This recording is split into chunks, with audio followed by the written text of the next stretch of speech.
आज के इस किसानों के पक्के मोर्चे पर हाजिर इस सभा के प्रधान जी और विभिन्न गांव से आए हुए 36 जात में शामिल सभी किसान भाइयों, किसान समर्थक भाइयों,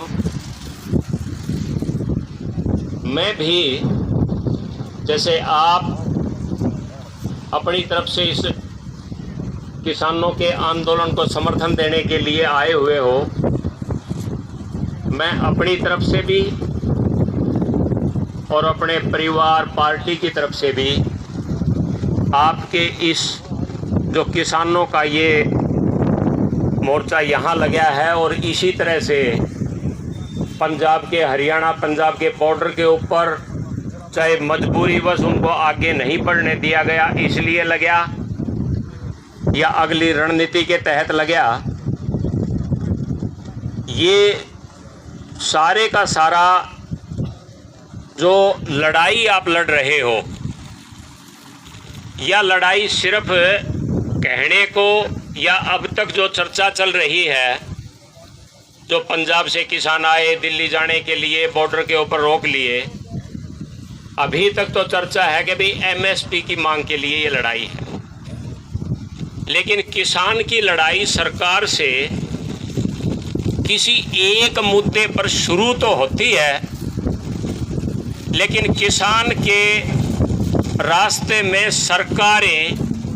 पग पग पे ऊपर बाधाएं खड़ी करती हैं और कोशिश करती हैं कि भाई जो सबसे ताकतवर ग्रुप है, और जैसा कि पूरे हिंदुस्तान की पृष्ठभूमि 80% लोग किसानी में शामिल हैं, अगर किसी के पास ज़मीन है खेती की वो भी किसान है, और क्योंकि लोग गांव में रहते हैं, अगर किसी के पास खेती की ज़मीन नहीं है, मजदूरी करता है तो भी खेत में ही मजदूर करता है, वो भी किसान कहलाता है। तो ये एक इतना बड़ा ग्रुप है कि सरकारें अपना राज चलाने के लिए ये प्रबंध शुरू वाले दिन से ही करके चलते हैं कि भी इनको एक जगह नहीं, इनको जगह जगह पर रोकते रहो, झटके देते रहो, नहीं तो ये तख्ता पलटते देर नहीं लगाएंगे। ये सरकारों का डर है। एक तो थोड़ा सा मेरा किसी की बात काटने का इरादा नहीं है, लेकिन जितनी देर से मैं बैठा हुआ था और जो वक्ताओं को सुन रहा था, उनकी भावनाओं में अपनी भावनाएं जोड़ते हुए वो भी जो समर्थन देने के इरादे से यहाँ अपनी बात कह रहे थे, मेरा भी वही इरादा, लेकिन थोड़ी सी लाइन बदल के मैं ये बता रहा हूँ कि यहाँ बैठे हुए मुझे भी ये डरने लगने लगा था कि भाई सरकार तो आने वाले दिनों में पता नहीं क्या करने जा रही है हमारे साथ। मैं इस बात का समर्थक नहीं हूँ और मैं इस बात को पूरी तरह से खारिज करता हूँ। और यहाँ मेरा ये कहना है कि गुरु हम सरकार तो डरन लाग रेसा कि भाई सरकार न्यू कर देगी, फलानी बात न्यू थी रही, ये फलाने सिद्धांत पर चल रहे हैं, फलाने पे है। मैं उल्टा कह रहा हूँ कि सरकार बहुत बुरी तरह से डरी हुई है, आज के दिन बहुत ज़्यादा घबराई हुई है। मैंने जो पहले मैं बताऊं कि भी पग पग पे ऊपर बाधाएं खड़ी करने की सरकार की योजना है। अभी आप एमएसपी की लड़ाई के लिए बैठे हुए हो, पूरे पंजाब में, हरियाणा में या उत्तरी भारत में पूरी सक्रियता इस बात को लेके आ गई है। अभी पिछले 10 दिन पहले हरियाणा की सरकार ने राजस्थान की सरकार के साथ एक MOU साइन किया है। आपका दक्षिणी हरियाणा जहां यमुना का पानी लगता है, हरियाणा में 2 चैनल है पानी के, एक भाखड़ा का चैनल, एक यमुना का चैनल। भाखड़ा का पानी पंजाब में से जब हरियाणा में एंट्री करके राजस्थान में जाता है तो उसकी अपने यहाँ से बैठ के देखें तो आखिरी सीमा है हिसार का जो एग्रीकल्चर फार्म है, उससे परली तरफ नरवाड़ा, उसके बाद फतेहाबाद, सिरसा और राजस्थान में चला जाता है। हमारे यहाँ यमुना का पानी लगता है, और इस यमुना के पानी में जहाँ पहले से ही बड़ा मुद्दा यहाँ इस इलाके में रहा है कि भी हरियाणा में पानी का समान बंटवारा नहीं हो रहा, भाखड़ा का पानी ज्यादा है, उस क्षेत्र में ज्यादा पानी है, यमुना वाले क्षेत्र में जहाँ यमुना का पानी लगता है, सारे एग्रीकल्चर यूनिवर्सिटी से लेकर अपना फरीदाबाद तक का इलाका लगा लो, ये सारा जिसमें भिवानी आ गया, महेंद्रगढ़ आ गया, रेवाड़ी आ गया, गुड़गांव आ गया, फरीदाबाद आ गया, ये सारा क्षेत्र, और झज्जर तहसील रोहतक की ये जो सारा इलाका है, यहाँ पानी हरियाणा के जो चैनल है धरती की ऊंचाई निचाई के हिसाब से यमुना का पानी लगता है, यहाँ हमें कम पानी मिलता है। समान बंटवारे का एक बड़ा आंदोलन भी हुआ था हांसी बुटाना लिंक नहर के नाम से। ये मैं इसलिए बता रहा हूं कि जब पूरे हरियाणा में अपन पहले से ही ये पता है कि यमुना के इस एरिया में हरियाणा के हिस्से का पानी जो टोटल है, उसमें से हमारे इस इलाके को, जिन जिलों का मैंने नाम लिया, इन जिलों में पहले ही पानी कम मिल रहा है। इसमें से एक हिस्से का पानी, जिसमें से 4 हिस्से में से चौथे हिस्से का पानी राजस्थान में जाएगा। ये आज से 10 दिन पहले फैसला कर लिया हरियाणा की सरकार ने राजस्थान के साथ। और आज से 20 साल पहले राजस्थान का पानी जब बांध नहीं बने हुए थे, हरियाणा में बह के आता था अलवर की पहाड़ियों का पानी, और अपने नारनौल में, और एक टाइम तो ऐसा था जिसमें साबी नदी का पानी, काटली नदी का पानी, जूई आगे डबोई थी उसने। ये जो पानी अपने यहाँ आता था, जिसकी वजह से सिंचाई होती थी, जमीन का जल स्तर ऊंचा होता था। आज से 20 साल पहले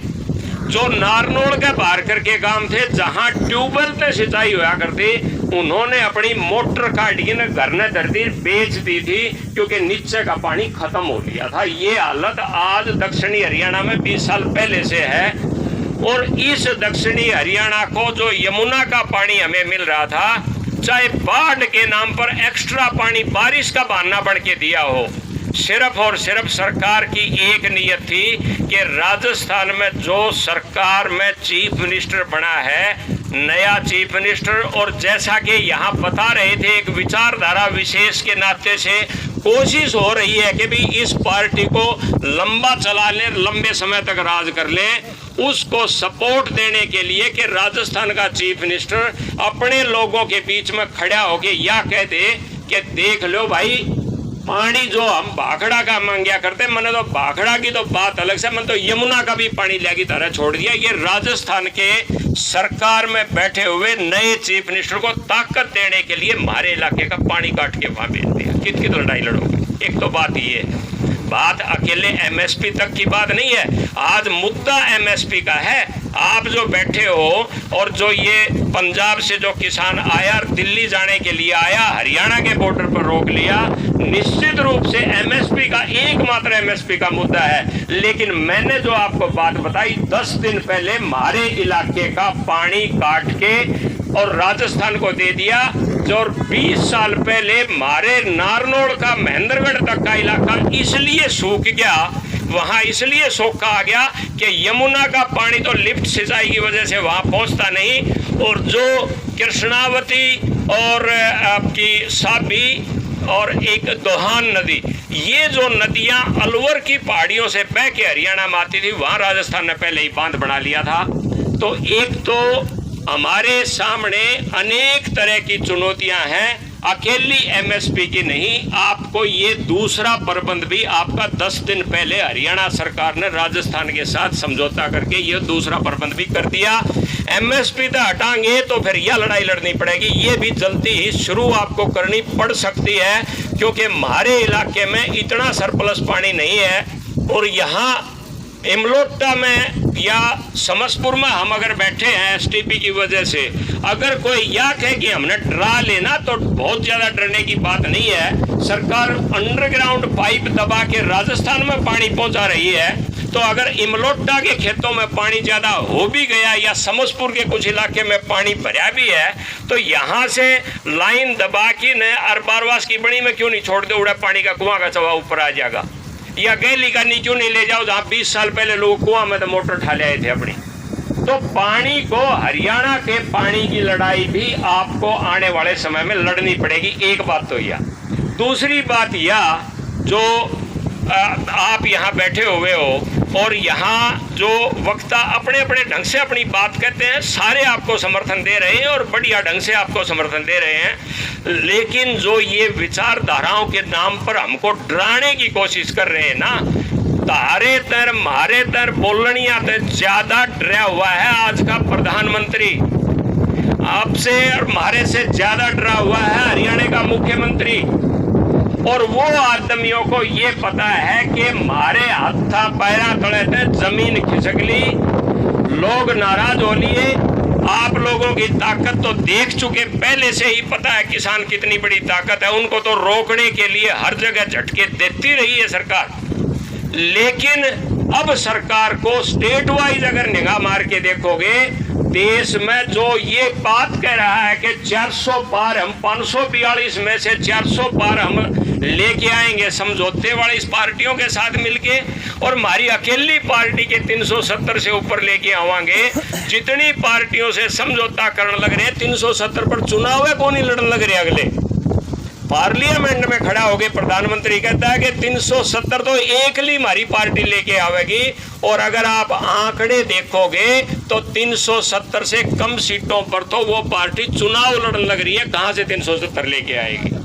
मेरा कहने का मतलब ये है कि जमाए डरने की जरूरत नहीं, हिम्मत रखनी पड़ेगी, कुर्बानियां देनी पड़ती हैं, जिंदा रहने के लिए, खड़ा रहने के लिए ताकत लगानी पड़ती है। हमारे किसान भाई 12 महीने तक जब दिल्ली के बॉर्डर पर बैठे, 700 किसानों की शहादत हुई। कल जो शहीदी का आप कार्यक्रम करने का विचार बना रहे हो, एक भाई की शहादत हो चुकी, पंजाब का भाई हो चाहे है तो किसान भाई। तो ये चीजें तो देखो समय समय पर हो सकता है, भगवान ना करे पर भविष्य में भी होती रहे, लेकिन आप लोगों से सरकारें बुरी तरह से डरी हुई हैं। कोई ताकत नहीं है सरकार की। और आज जो 400 पार का नारा देते हैं, 225 की लड़ाई लड़ने लग रहे हैं। और एक बात का और पता है उस ताकतवर जो अपने आप को पूरी पार्टी और सरकार और देश से और जनता से ऊपर मानता है प्रधानमंत्री,